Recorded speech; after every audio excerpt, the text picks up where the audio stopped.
Nielsen, who was supposed to be doing this. This is not feeling well, and I agreed to sub from her, but there are things in this presentation that I learned from her and things in this presentation that she learned from me.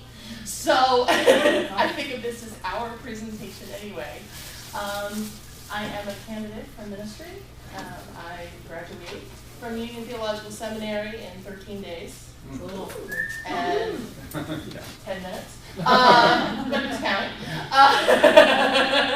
And then you're going to Key West? I am. Wow. I am going to be the ministerial intern in Key West, Florida. It's their first year as a teaching congregation, and well, could do worse than that. I took over the team. Especially after this winter. One island family is the name of the congregation. Yes. I love that. Yeah. Yeah. The slogan for the town or the city is one human family. And so this was a takeoff on that. And my home congregation is upstate in Saratoga Springs. So, oh yeah? I'm from Albany. So Okay, I actually grew up in Emerald Park. I'm from Boise. Oh, okay. Sorry, we're having a whole moment. Nearby. Helen Cove mean anything to you? It doesn't. Okay. Sorry. Before your time. But I am thrilled to be here to talk about Star Trek: The Next Generation. I actually own a Star Trek uniform that I almost wore, but no, it's really Stewardship. I couldn't resist. To go where no congregation is. Red, yellow, or blue? It's red. That's an officer's uniform. Well, of course. Oh, dangerous. Well, actually, because I couldn't get the blue. Because I really wanted the blue, because that was the healthcare and the service, Anyway, because it matters or something. I don't know. Anyway, so the first part, if we're going to talk about stewardship and the next generation, is to understand what we mean by generations. In this model, we're talking about generational types or cohorts. The generational model I use is based on a book written by William Strauss and Neil Howe called Generations. The History of America's Future from 1584 to 2069. Strauss and Howe look at history, especially American history, particularly American history, American demographics, current events, moods, parenting, socioeconomic issues, and what they discovered is that generations seem to cycle in about a 90-year or so cycle, and that over the course of these 90 or so years, types, what they discovered is that every 90 years or so, we would see the same patterns emerge. So they identified 4 generational types that cycle through. So the first type that we're going to talk about is called the silent generation, which is anything but. Silence, and just, generational names often are given pejoratively. So the silent generation, we're called this because they didn't serve in World War II. And so those questions of did you serve? No. Well, you can't talk. Yeah, it's a really interesting sort of thing. But they're of an adaptive or artist type of generation, born 1925 to 1942. Yeah. So it's not from suck-it-up 50s culture? Well, and that becomes part of it. Exactly, because that, you didn't serve, suck it up, be quiet. Yeah. Yeah, so this attitude continues. So as we look at the other types, we'll see that happen elsewhere. Anyway, born 1925 to 1942, and these are approximate. Obviously on those cusp years, you see some, well, I feel more like this generation than that generation, etc. About 47 million were born at this time. Their formative events, the Great Depression, Pearl Harbor, the Korean War, Then, as they grew older, PUAC, the Brown versus Board of Education, the birth of rock and roll, these are the things they've seen, they grew up with as kids, saw in their teens and 20s. They're currently in the elderhood stage. But the silent generation are process-oriented, empathetic, sensitive, fair-minded. They are storytellers. These are, as I say, they're anything but. These are the people who stood up and said, I'm Anita, this isn't working. We've got problems. So when you think about some of our notable silent generation people, they include people like Martin Luther King Jr. I'm looking at my cheat sheet, which I'm not going to pass out to the end, because you'll look at it and not at the presentation. Phil Donahue, Gloria Steinem, Alan Alda, these are current, Jesse Jackson, Neil Armstrong, Warren Buffett. People who, in varying ways have made significant impact. Harry Reid and Nancy Pelosi are of the silent generation. So if we look then at the boomers, the baby boomers, called that mostly because of the explosion after World War II of births. They're of an idealist or prophet generation, which means that they have a lot to say in big, beautiful vision. And we get a lot of visionaries in this generation, both ones that we agree with wholeheartedly and ones that make our blood boil. We're talking people like Al Gore, Rick Warren, Rush Limbaugh, Oprah Winfrey, Hillary and Bill, Donald Trump, Steve Jobs, Newt Gingrich, Joe Biden, Bill O'Reilly, Keith Olbermann. A lot of our ministers are boomers. 78 million of them were born. So not only do they have a lot to say with big prophetic voices, but there are a lot of them saying it. And understanding the unrest in the beginning of the civil rights movement and the environmental rights movement and women's rights, and all of these things that get started by the silent generation who are needing to shake up the status quo. These people are then formed by the Cuban Missile Crisis, the assassinations of Vietnam, the Berlin Wall going up, etc. Right now they're in adulthood, moving into elderhood, and we'll talk about the life stages shortly. They're visionary, meaning seekers. These are the people who say, what does it all mean? They're exemplars. They think abstractly and intuitively. Not something you want to say 3 times fast. And then there's Generation X. Pejorative in its name because they didn't know what to call us. We're known as the slacker generation. But we're of a nomadic, and I say we because I am Gen X, we are of a nomadic or reactive type of generation. Born 61 to 82. So we are just really into adulthood, getting into our adulthood stage. But compared to 78 million baby boomers born, there were only 44 million Gen Xers born. Does anybody have a guess as to what may have contributed to that? Birth control in 1960. And then Roe v. Wade in 73 and the women's lib movement, which is great, but it controlled population. Yeah. Well, it's also true that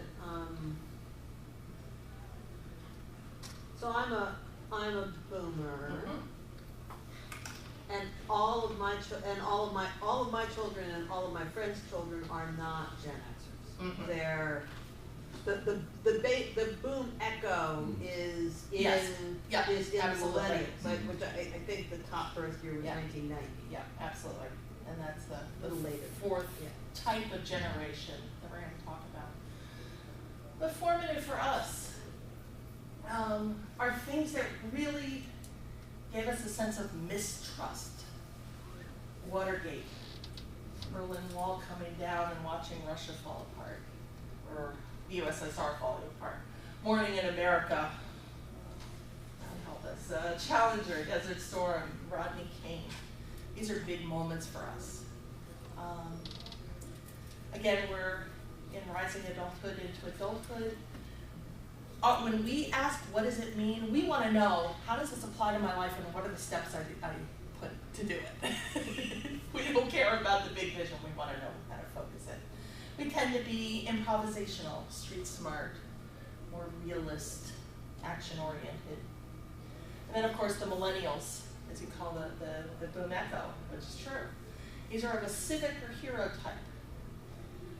Born 83 to 2004, 88 million were born.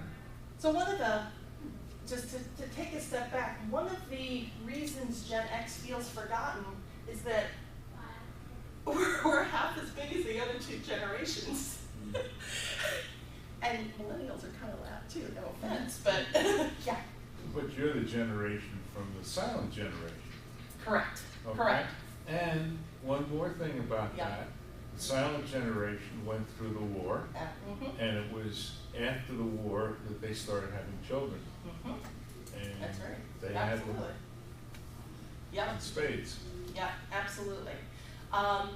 And so if we were doing religious education, we would be talking about parenting styles and cycles in educational models and stuff, but we're not going to go there. Just to say that my generation are helicopter parents, and I'm very sorry for anybody who's in religious education right now. I'm sorry, on behalf of my generation, I am very sorry.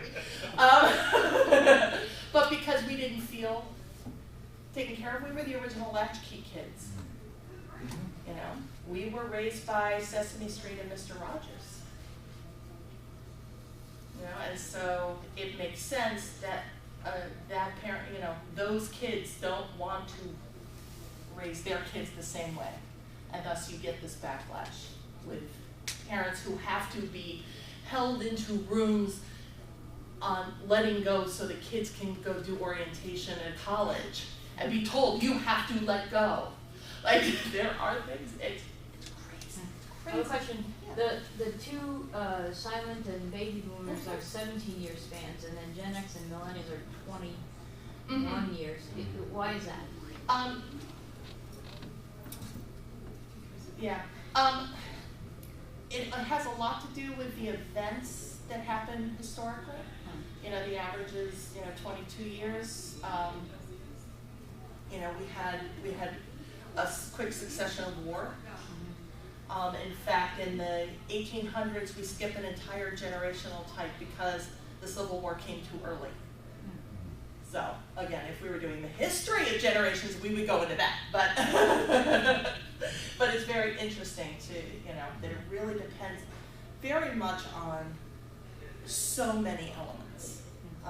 So some of these are smaller. The generation before silence, the GI generation, is about a 26-year generation.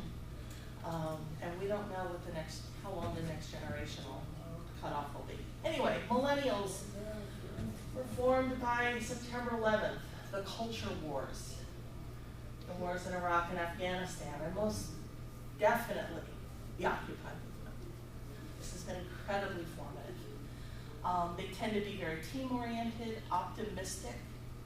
Hero generations are institution builders, believe it or not. Even though there's a lot of kids going, I'm not building institutions, we need to break down the walls. But institutions aren't just buildings and mortar. When you think about the previous civic hero generation, it was the GIs.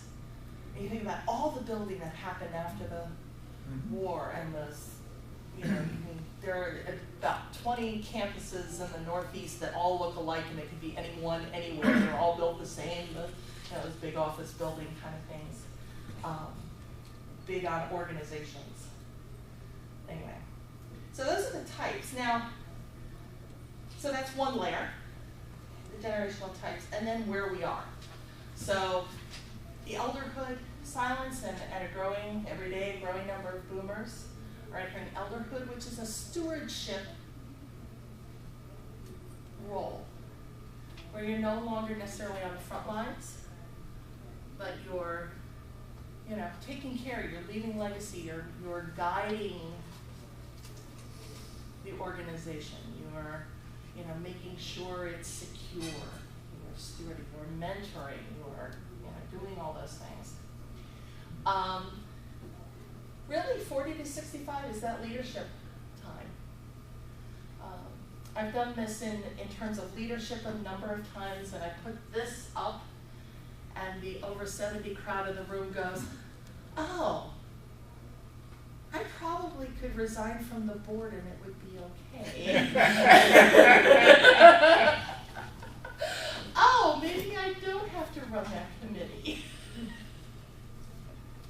It's true. It's true, but we need your wisdom. Yes. And yet the immediate, I mean, we've had some interesting conversations in our congregation. The immediate post-retirement phase is a very important time for activity in congregational life. Right. And I would say that just because we are living longer, you know, that this probably could go to 70 now. But at some point, it's time to take a step back. I was going to say, you start, my experience, you started mentoring in the late 50s, and you let go probably around 70. Yeah, right. Okay. And maybe next time I do this, I'm going to shift that up 5 years. Because I've had this conversation now 3 different times during the presentation, so maybe it's time to fix this. But I think that that's true, and I think especially in churches. It so much depends on the individual. And that's true too. Oh, absolutely. Absolutely. You know, but one of the things that we're seeing in congregations, talking a little bit about leadership, is that you have boomers and Gen Xers both wanting to lead and coming in with very different leadership styles. And so there's a lot of clash. I noticed when I served on the board of my home congregation before I went to seminary, there was a lot of clash between the boomers on the board and the Gen Xers on the board, just in terms of how we process, how we do things. It's not easy, but we get through. The activity time is that rising adulthood. So some of our younger Gen Xers and our older millennials are the young adults, finding their feet, getting their educations, getting into their careers, having children, getting married, doing all of those things, being more than willing to be on the committee or come and help, you know, weed the garden one Saturday or build the playground or, you know, go out and march or something, but don't ask me to sit in a boring 2-hour committee meeting every month. And of course, learning up to 20. Now, sadly and tragically, it looks like the next generation of adaptives are going to be called the homeland generation. The homeland generation. Because a formative characteristic of their childhood is this war on terror and all of the horribleness that goes with that. So anyway, these are the 4 stages, and obviously they're a little bit fluid, but it helps understand, you know, that we have people in different times in different places. Now, I referred right at the beginning that we see these cycles continuing, about every 90 years or so. Strauss and Howe call what happens during these 90 years turnings.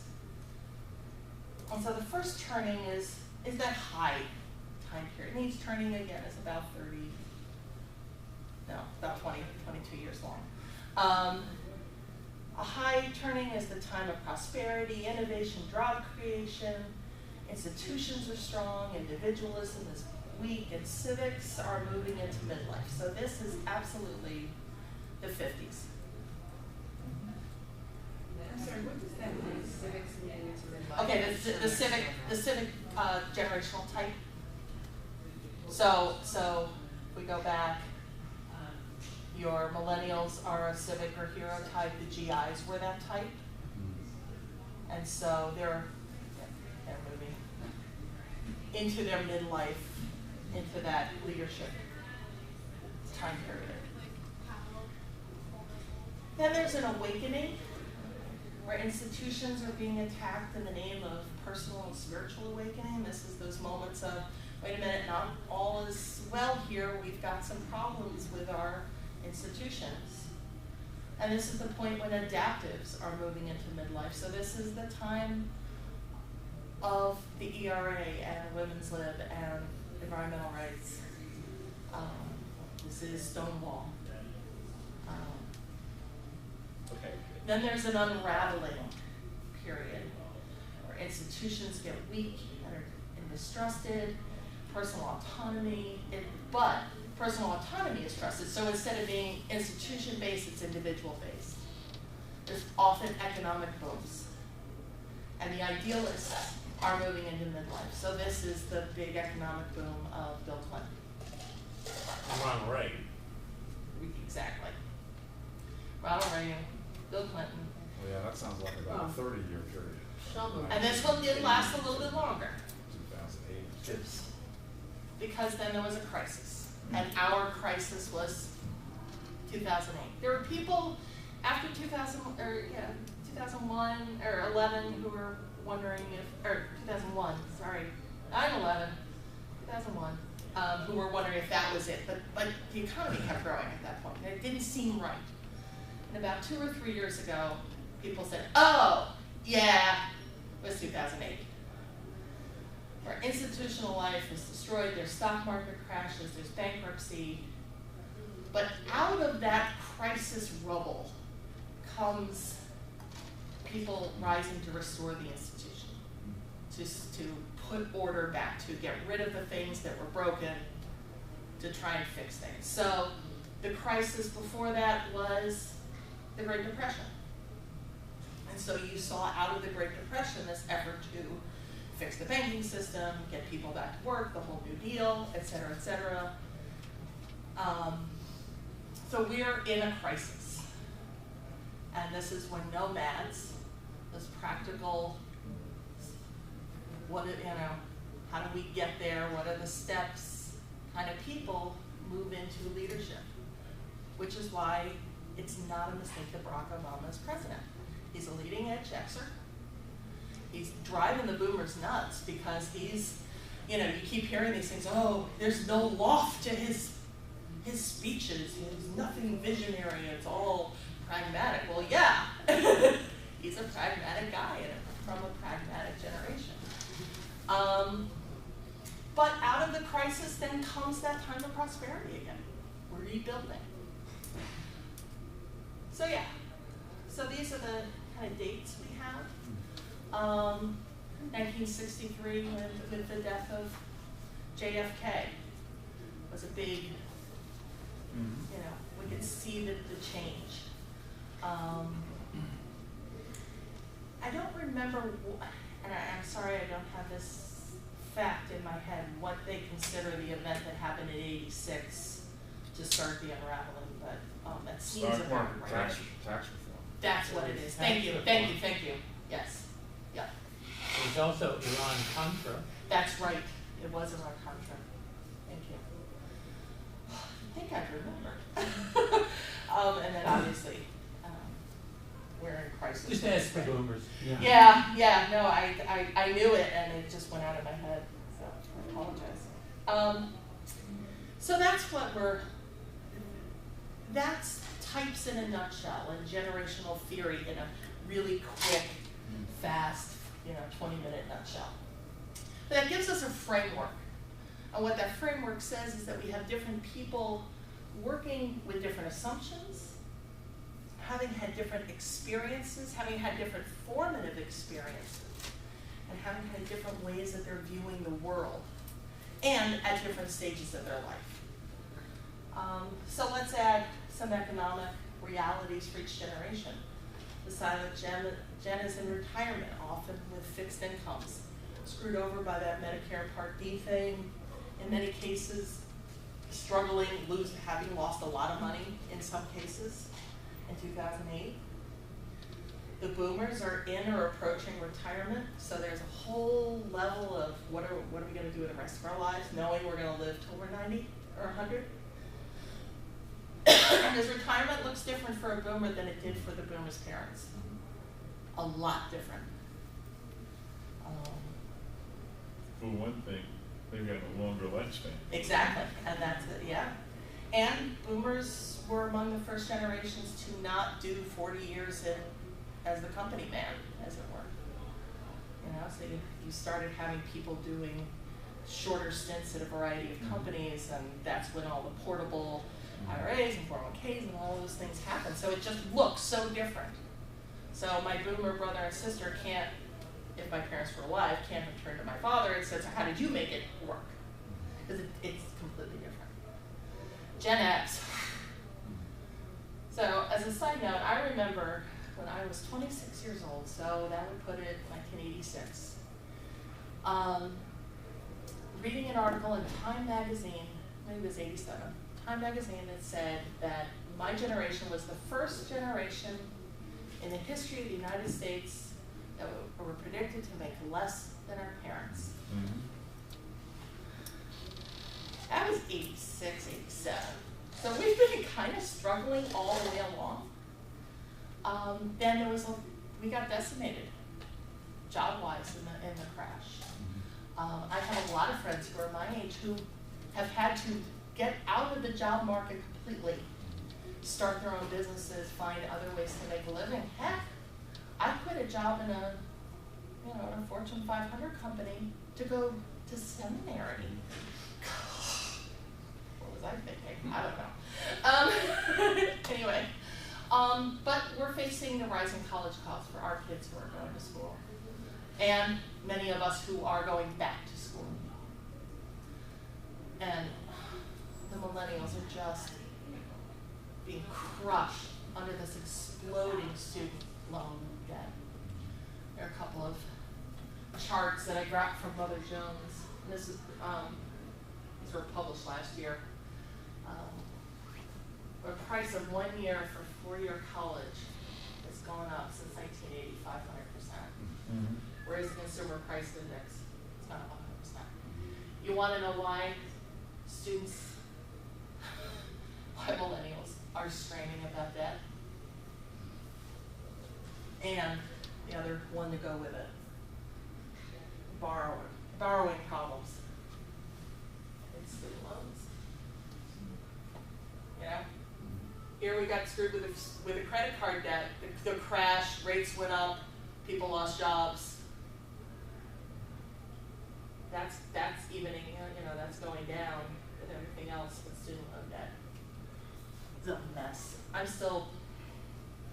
going to be paying till I die, and whoever takes over my estate's going to be paying if they don't fix the situation. So this is a huge economic reality that hits people in college, the families that support colleges, and then obviously our congregations. So let's move on to thinking about stewardship and how different generations do. Now this information came from a really good report whose name I can't remember because I didn't print it out.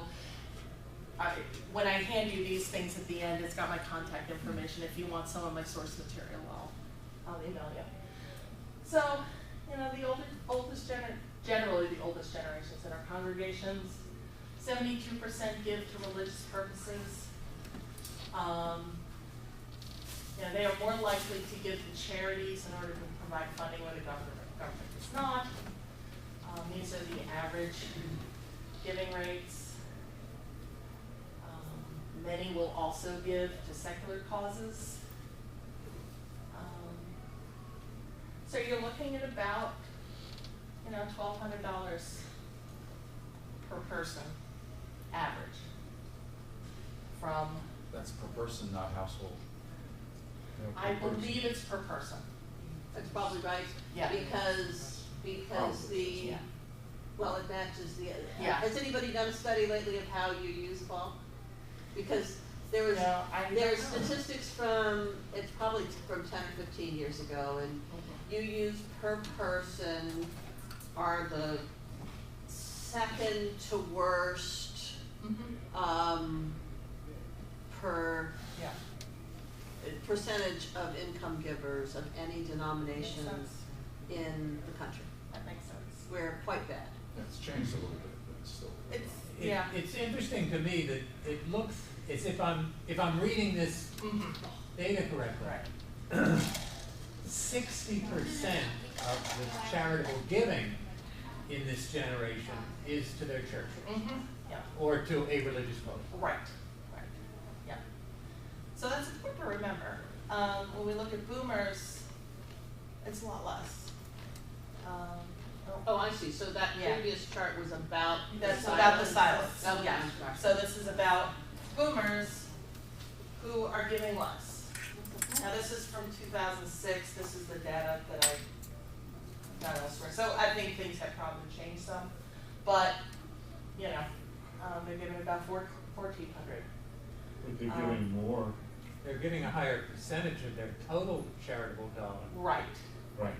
It's up to Yeah. about They're making more money. 70%. Yeah. They're Right. making more money. Yeah. too. Right. Absolutely. Yeah. That's an issue. Yeah. Gen Xers,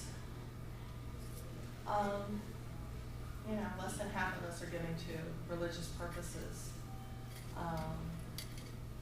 But they're giving a higher Yeah. percentage of total Right. money to Mhm. charity. But also look at the church attendance. So I'm going to go back to silence. So you're looking at 46% attending once a week, 32%, 31%. Mm-hmm. And then if we look at millennials, 27%. But they tend to be more giving to secular causes. And this is the most interesting part, especially as we're looking at the next generation. Millennial giving shows a preference for umbrella charities. So, United Way, the Salvation Army, and it goes back to that type thing about doing things big, doing it together, doing it en masse. And I put this in, this was in the notes I got from Chris, but I wanted to leave this in because this is also important. Because millennials are more likely to give in order to make the world a better place. So that's going to come up when we're talking about some tips. Millennials tend to be, and I've seen this in seminary where there's a fair number of fair number of Xers and a boatload of millennials. And the millennials are so whole the world oriented. They are so concerned in a way that I think Gen Xers are tired. We know it all sucks, but we're tired. And So can I ask a Yeah. question now? Going back, can you flip, so millennials, go back to silence, just to yeah, start. yeah. Because I'm just looking at some numbers. Yeah. So the total, let's just talk total, so total giving with the silence is like about 2,000 a person. Okay, Yeah. next generation. Yeah. 2, Alright. 3, 6, 4, which I would expect. Right. What's the next generation? Nice book. 2,000. Yeah. 1971 and next generation. We don't have a lot of that yet. 127. Well, 127, right, it's up there. Okay, so I have to tell you that Yeah. that just with the ages, Mm-hmm. knowing nothing about those generations, that's about the skew I would expect. Yeah. You know, so the other information is interesting, but I'm wondering how much age and where you are in life tracks. You know, and I would say if I had to look at my charitable giving over the years, you know, starting as a just out of college and a young parent, and now as an empty nester, and you know, I know, I've got some data coming in from our current thing, and I see a couple of families going down, and like one family was a big giver and they dropped a lot, and I'm like, what happened? I'm like, oh, they both retired the same day 3 weeks ago. I'm sure they looked at their money and said, we So can't do this anymore, so right? what I'm saying is, you know, I'm wondering how much this is simply tracking by where they are, you know, in life, and I don't know the answer to that, but the question is, you know, are you gonna see these, is it a function of the millennials being, you know, having very little religious things going on, or is it a function of just, you know, their age, and they're going to give more as they get older? And I don't know, but And I think, but I was watching those numbers just to see if it was basically tracking, you know, you would expect the people who would give the most would be the people, you know, the people who- basically. And No, that's what we said. I think part of what this does is confirm what we know about life stages. And I think that's important for us to remember, like we're looking for, well, how can we get them to give more? It's like, well, there's a lot of reality here. That you know, the 25-year-old who just had her second baby is probably not gonna have a lot of disposable income right now. Yes. So these numbers that you're showing us here are off by a factor of 2 with what giving is in my congregation. I don't think we're unusual. And I feel like in our congregation, the battle that we're fighting is that we have people who are making $100,000 a year for whom writing a $50 check is a big deal. Right. So there's a sense of scale problem.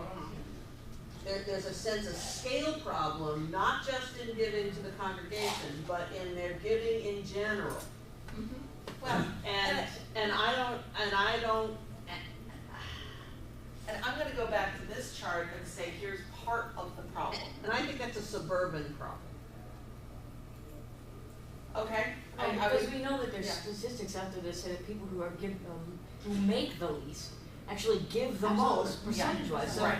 Right. all of Yeah. this has to have that lens on it Right, as well. right, and I think that this is part of the problem with what we saw. I know it's what we saw in Saratoga.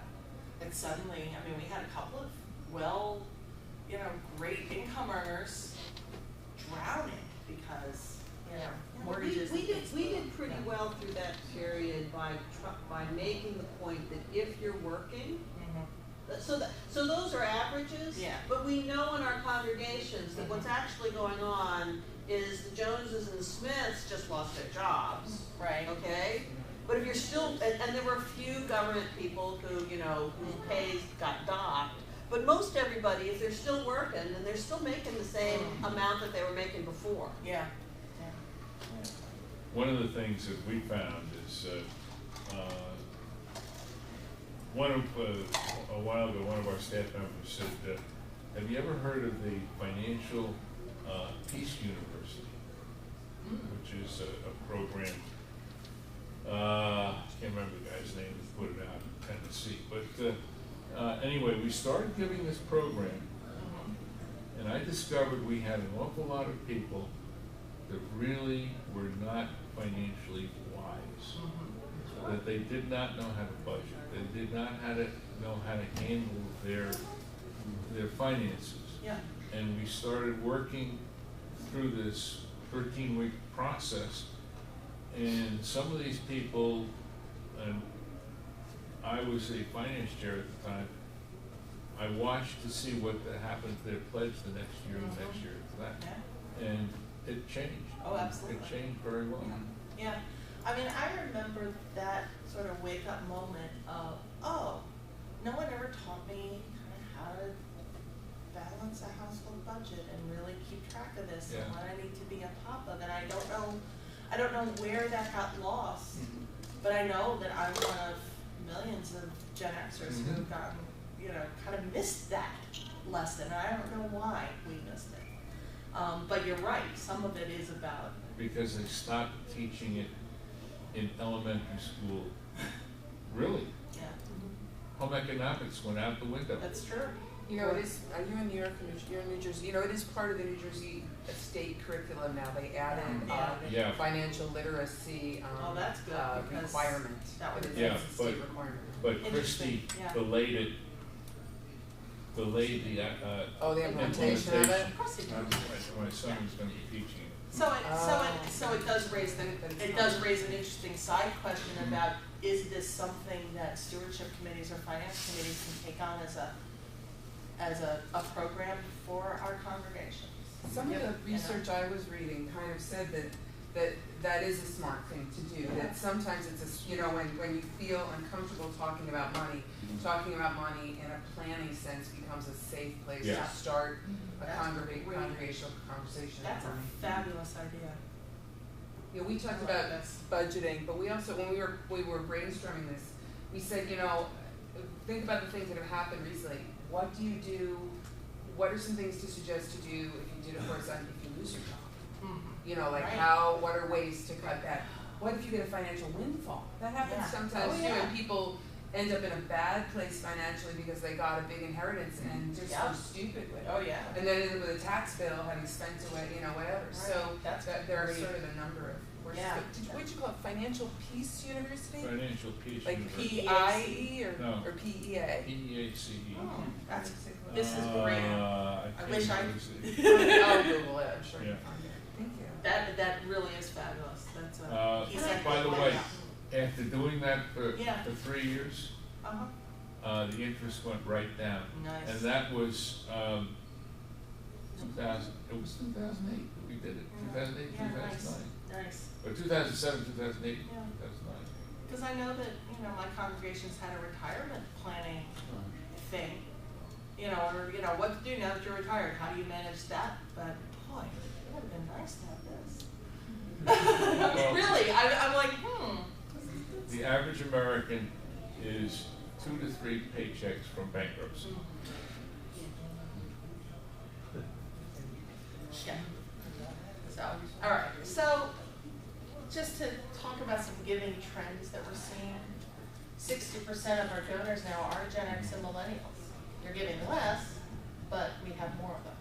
But 60% of the money is from older donors, and that makes sense. You're gonna see that. But younger generations tend to donate to causes at the checkout line. Those shamrocks on the hearts and stuff. Oh, would you give $1 to? Yeah. Oh, forever doing that. I probably donated a couple of $100 just from that. Had $1. It just happens. Whereas older generations tend to be specific causes. Direct mail just fails with younger generations. But social media, social networking is prominent. So you're seeing in the rise of oh God, what are they called? The Kickstarter. Yeah. And all of these different sort of funding things. People need to raise money to go to a conference. They put it out there, or we want to start this thing, or we have this project idea. Yeah, I'll toss you $10 for that thing and this thing and that other thing. If it's connected, when they started doing the donate $10 to the Red Cross by texting, that kind of stuff. It's fast, so you don't have to think about it. If I got $10 in my account, yeah, I can do it. Boom. Or the automatic on the credit card. Yeah, right. Younger generations tend to give to friends rather than to charities. Someone comes like, I'm really in need. My house still hasn't gotten. I'm thinking about Sandy particularly and how much it hit this district. And some of my friends. I had a friend who lived on Staten Island who lost her house. I was like, okay, we helped Lauren get her back on her feet. But I didn't think to give elsewhere because I was helping a person in need. Our millennials like to volunteer. Of course, they have the energy because they're young. Okay. Anyway, so the question is, how do we, as stewardship chairs, as stewardship finance people, how do we fit into all of this? So I'm going to throw out the interactive portion of our thing. Divide you roughly, in half. This works perfectly. So you are a stewardship committee. You are a stewardship committee. How would you craft a campaign that would appeal to all generations? What are some of the things you might think about? Or what stumbling blocks would you face? So thinking in particular about the fact that you've got people across an economic spectrum, across an age spectrum, dealing with things, different places in their lives. So why don't we take about, we got about 10 minutes or so to get into a group and think about some things or questions about how you might apply some of what we've been talking about. So, go. One thing I just wanted to share, I can find it. There's a UV program on financial literacy called the Wisdom Path.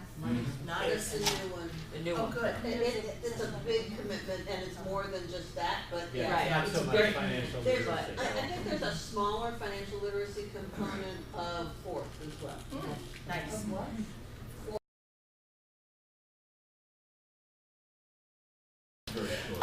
So if each group can share just giving two thoughts about what you might do to appeal, to craft a campaign. Different strategies, Okay. multiple strategies. Multiple strategies, okay. Multiple ways of accepting their gifts. Mhm. Good, good. Electronically, paper. Yeah. Mhm. Terrific, okay. And there's the potentially having them give to, even though Facilitator could give to specific things rather than like a large general campaign, Mhm. so we're soliciting for music, we're Right. soliciting for this. Okay. Cool. So some of the stumbling blocks. It's database issues, it's actually having the data to be able to target people. Okay, okay. That's a good question, yeah. I think one of the biggest stumbling blocks is we all do it once a year, and we miss the people that come in between, instead of stewardship all year round. Yeah. You can do that though, like our congregation, when someone joins mid-year, we have, the minister meets with them and we have a visiting steward that meets with them. We're starting to do that, but I mean, that's been a stumbling block up to this point in Yeah. time. A lot of congregations do have that, so stumbling block, yeah. Other points you want raised up from discussions we've had, these all too short discussions? Well, I think that, I don't know if this is a generational difference or if it's a maturational difference, but, a stumbling block is definitely getting people comfortable talking about money. Yeah. And one thing we forgot to talk about, which I actually profoundly believe is like really important to this, is to talk about proportional giving. And we have to find a way to talk about proportional giving that does not involve looking at a 6-point type 12 by 12 matrix. Yeah, right. Oh, yeah. The big guy. Yeah, the giving guide. UA giving guide, which, you know, Yeah. I've never been able to use. But even when you dumb that down and turn it into like a 2 by 2 matrix, it still just sends a whole lot of people right over the edge. Yeah. And yet, the concept of proportional giving is really important. Absolutely. Yeah, you've raised all Does of everybody those. know what that means? Yeah. Yeah. One thing, We haven't We- done well at explaining. we it. really stumbled. Yeah, if anybody knows how to do that, I'd be happy. Stumbled a few years ago when we went to a UUA fundraising thing, where they said, don't let the person doing the asking know what the person is historically been giving. And that turned out to be a bomb. Wow. Okay, that was Wayne Clark. Yeah, interesting. That was an Okay. absolute bomb. We've actually done that completely successfully. It's usually very successful. We've had no problem. Well, I mean, it depends how you're doing it, but, you know, I'm one of the consultants, and the way I teach it, you don't need to know what people gave last year. It's not relevant to the discussion. Yeah, but I can understand how it would be. Could be. It's Yeah. just that we've, Half everybody's, the time people ask, I can't remember what I gave. What did I Right. get? Yeah. Well, So that's what did I right. give last year? Yeah. That's the problem. oh, yeah, but what Yeah. we had is we had sealed envelopes that they handed to Yeah. us. Right. Right, so. I find that very few people ask, and that Yeah. for the most part, Yeah. it doesn't matter what they Right. gave last year. And they really do know, whether they answer or not. Yeah. So I want to talk a little bit, just briefly, about a case study, and it is out of my home congregation, the year that I did the stewardship campaign. And I'll try and go very quickly, but Saratoga is, struggles as many congregations in somewhat touristy areas do, with a lot of very rich, and we've also got Skidmore College, and many professors there at the university. So you've got a real high intellectual class, money class, and then a service class. and some homeless issues and other stuff. So you've got some income disparity issues. Saratoga is about 20 years old. Their founding minister retired a couple years ago. We just called a candidate, or we're in the process of calling a candidate. But so the second minister, it's just weird, you know. But nobody wanted to do it. Everybody was exhausted. We can't get people to give. Giving is going down. It's terrible, terrible, terrible. Well, if you let me do it, I'm gonna do it. So I went with a generational approach and said these, you know, to my committee, most of whom were on my side from the start, and one notable exception, that the ask matters, and that the issues that a retired silent faces are different than the college-age millennial. You know, so one ask does not fit all. And we have a big number of families for whom these big events are terribly difficult because the kids are in soccer and band practice and this show and that thing and the other thing, and really we have to be here, and how are we going to manage this? We're already overstretched. So we took our database and we made some assumptions on ages, to be honest. We said, well, looks like we know for sure these pledge units fit here, and these fit here, and these fit here. We know that we've got some splits, but we're going to just invite everybody to go where they think they belong. And so we had some couples go to multiple events because they were definitely like a boomer and a Gen Xer kind of thing. And how did you identify those events? Well, we identified those events by what we thought was going to appeal. So George, my last holdout but my biggest supporter in the end, was a silent who said, oh, it's not going to work, but then said, all right, Sally and I will host a tea at our house, and we'll invite the other silents to be at our place, and we'll talk about these issues, and we'll talk about the legacy that we want to leave, and how, you know, many of us were founding members, and the importance of leaving a legacy and making sure this institution survives. So they planned their thing and they set their date. And the boomers had a big cocktail party at the home of our richest member. And they talked about vision, and he had lost his mom about 2 months before. So it was really, apparently, I wasn't there, but it was apparently really heartfelt about how important the religious community was and what we could do and coming together. So it was a catered event. They did that. For the Gen Xers, we had a potluck after church with childcare. And I had a room full. And they're like, thank you for doing it after church. Thank you for having childcare. Thanks for making it a potluck. This is awesome.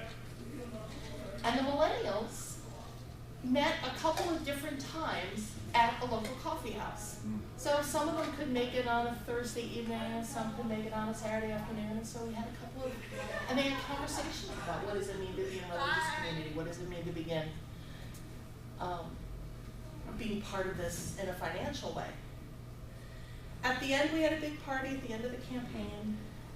When we did the calls, you know, for those who didn't pledge that day, we had a script, and So people pledged at these events? we had a lot of people fill out their pledge cards at the event. But we had talking points for the asks, the individual asks, with some generational pointers. Of course, this is a few years ago, so the dates are different. But things like, you know, for silences about relationship, for boomers, vision, for Xers, you know, emphasizing the time and talent aspect. The millennials, the group discussions. So even on the phone, there was some conversation around these things. We saw a 12% increase in pledges. My most assuredly, George, this isn't gonna work. I'll go with it, but this isn't gonna work. I've done stewardship. I don't see how this is gonna work. when we were passing out the pledge, the canvas sheets, it's like, well, I'll just take all the silence. I can talk their language. Of course you can. And he was like, when he saw the numbers coming, he was like, how are we doing this? It's like, because we're talking to them. We also did a fair bit of emphasis on, Did you see a 12% increase in the number of pledges that came in, or the amount? the amount. Or money? The amount. I figured. Do you remember what did your average move or your median or both, or do you not remember? I don't Hard remember. numbers. I don't remember. I've had too many Yeah. too many semesters of systematic theology now to remember that. But we used a fairly simple brochure, which talked about time, talent, and treasure. And some of this was about vision, some of this was about legacy. This section, we turn these ways to get involved into spiritual calls. So worship invites us to experience the sacred. The Committee on Ministry deepens our journey to find and live out our ministries. The buildings and grounds are the stewards of our sacred space. So suddenly it wasn't just these are the guys who change the light bulbs and pull the weeds, but we infused everything with some spiritual something. We identified where the money goes, and we got to the point where we could say to a Gen Xer, it costs X number of dollars to send your child through religious education. I We were can't see able that here. Is that a programmatic diagram? Yeah, so this is Sunday services, congregational life, community outreach, music, RE, UUA, district, pastoral care. So And it's very important when a committee puts that together to be comfortable with it being roughly right. Yes. Right? You're not gonna know exactly how many hours a week the minister spends on this versus that, but you just have to say, we asked our minister, divide it up. if you had to divide up your time, how much you spend on worship, how much you spend, on an average weekend. So I have a question. So we're actually in the middle of creating that kind of a budget. Yes. And obviously, what's glaringly missing is administration. And so you took the lights and you divided them up amongst that. That's what I'm asking. That's what we Yeah, did. you That's what we Okay, did. and we are trying to decide whether to do that or not. Yeah. Yeah, you do. Allocate everything. That's, otherwise it's not. Yeah, allocate everything. Yeah. Yeah, And so, that's so why one of the There's things, so one of different the, things. It's like some people feel like leave it in admin. It's dishonest to be splitting it up, and That's some right. people You feel could like make either argument. you can You make can your make- argument, you or can some make people both feel like arguments. you don't do it. and we But made I- the argument that we had, And that actually was a question one. Most Yeah. organizations For better think or for about worse. program or mission and then overhead. Yeah. And so you allocate the overhead to the mission. exactly. Yeah. And it's, It's a standard, I mean, First it's time not. we're doing it, so not I'm enough. like, Yeah. I'm like feeling my way through. Both ways and is so right. there's a You guidance could make the there, other so. point. You could. And I've had people make the other point to me, and so we're in the middle of trying to But, make this but, decision. but it doesn't really see, but it's okay to keep the other pie chart too. But I have to say, since we've made the transition to looking at it this way, well, let's see, several things have become apparent. One is even this is too complicated, and B, people don't ask as many questions as they probably should or could. And for as long as we've had the other pie chart as well, I've had 2 people who aren't on the board, Yeah. during the 5 years that I was doing this, which hasn't been for the last few Right. years, but, 2 people ever asked me for it. right. We've done both ways at the same time, Yep. Yeah. okay? And we put it down this way. These are our fixed costs, people and Right. utilities Right. and mortgage Yeah. and this sort of thing. And these are programmatic. Mhm. Now, let's turn it around and Right. look at it, how it affects all the programming. Right, and the reason we used that particular chart on that was to say that your money isn't just going to keep the lights on. Your money is going to support our Sunday service, to support these bigger things. So that helped, and so that provided us some dialogue points. So what was nice about it, the added benefit of having these parties was the sense of people could sit together and go, oh, yeah, I'm talking to somebody who's my age who gets my concerns. Right. So honestly, the Gen X was part stewardship, part get off your butts, you should be leaders now, cheerleading, and then part like, oh, you too? I thought I was the only one discussion, like it was part therapy session. But networking. It was a really good place for networking. Yeah. Yeah, it was really It's a wonderful. networking. And the pledges and the budget continues to go up in this congregation because they're beginning to see how it relates to how I view the world. So you've managed to, I will say this, you know, I hear over and over one-on-one, and we have a large congregation, and it feels overwhelming.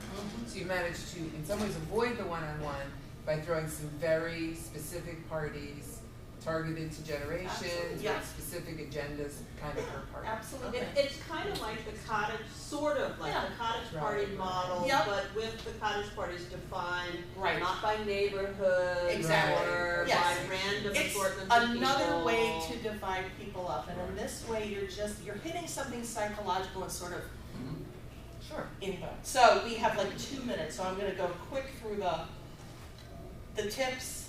Before asking for money, listen. You know, people have needs and concerns, and they Yep. don't want to just be sold. Schedule stewardship events with younger generations in mind. In other words, when you have events and you need childcare, get childcare. I've got a whole piece on having childcare coordinators the way you have caring coordinators, and it works out great. The grandmothers love it because they get to play with the babies and they don't have to sit in the boring meetings. Use a variety, yeah, it's a whole other thing. Use a variety of payment options, donate buttons, online payments. You know, donate now is a great button. But this one is less for stewardship specifically, but budget for mission first. So what are we called to do as a religious organization? We're not called to keep the lights on, right? So when we think about why are we budgeting, what we're budgeting, why are we asking for the money, it's think about what we're doing there. Speak their language. So this is again, you know, about generations. What's in their mind? Develop, you know, your model of time, talent, and treasure, and keep that going throughout the year. Yeah, do stewardship year round. And that's hard. We haven't done a great job at that. What do you, I keep asking this question, everybody, when you say do stewardship year round, what do you mean? Well, on one hand, it is exactly what you guys over here said, that when new members come in, that's part of the welcome. But also, especially when it comes to time and talent, to have these conversations about, hey, you know, we're reforming a committee, or we're looking to shake up this activity. So you're not talking about a year round. Not talking about a year-round ask. You're talking about a year-round. But yeah, we're always thinking about talking. money. But you will Almost the you membership will thing. hear about year-round asks where you divide your congregation up and you do Right, it, right. you know, a month at a time. Yeah. Um, Something You will see congregations that do like we do, which is we build our budget on what we think we're gonna Right. get, not on Yeah. what Right, we have, right. what's been pledged, Yeah. because Okay, we need to. Yeah, okay, sorry. I got somebody at the door who's like trying to kick me out. Yeah. So we'll have to save this for the hall. The other piece about doing stewardship year round is something we try to do is once a month have somebody talk about why do they Right. give? Right. You know, those couple of moments. And check yeah. up on giving when people get behind. Right, yes.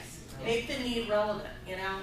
Okay, we need money not to put the lights on, but we need money to continue this great work we're doing. Don't ignore any of the generations in your ask. Be really careful about that. Be transparent. And this is especially good for Gen X. Be transparent about where the money goes and why. They want to know. Make sure you're giving them, especially millennials, a cause they can believe in. The lights is not a cause. And also just be careful about high donor perks. Especially for Gen X, because we're already resentful that boomers got to, you know, have that time in the early 80s with the BMWs and the parties and all that stuff, and then we got screwed. So, you know, high donor perks can be difficult. For silence, speak about legacy. For boomers, continue to write the vision. For Xers, talk about the bottom line. For millennials, show how giving connects to their peers. Great resource, Laurel Mobile, givingspeaks.com. I have these forms on the back page is my contact. So if you want other resources or you want this, I can email stuff? We'll make the slides available on the Surge website also. Yeah, so I'll send all this stuff over to Renee and she'll, Yeah, so, so email me. yeah, okay, so email her, I will email her with all the stuff. Renee Rahutsky.